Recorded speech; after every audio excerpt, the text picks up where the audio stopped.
শুরুটা কবে? আল্লাহ বলে আমি সূচনাহীন অতীত থেকে আছি। আমি এমন অতীত থেকে আছি যেই অতীতের কোনো সূচনা নাই। সুবহানাল্লাহ কইবেন না? আবার আমি সীমাহীন ভবিষ্যৎ পর্যন্ত থাকবো।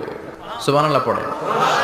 এমন ভবিষ্যৎ যেটা সীমা নাই, এমন অতীত যেটা শুরু হয় নাই, তিনি হচ্ছেন আল্লাহ। চিল্লায় বলেন তিনি কে? এজন্য আমরা বলি রাদিতু বিল্লাহি রাব্বা, রব হিসেবে আল্লাহ তোমারে পেয়ে আমরা খুশি। এজন্য আমাদের ইবাদতের সব জায়গায় এই রবের নামের গুণগান আছে না নাই? আমরা যখন রুকুতে যাই আমরা পড়ি সুবহানা রাব্বিয়াল, আবার যখন আমরা সিজদায় যাই আমরা পড়ি সুবহানা রাব্বিয়াল আ'লা।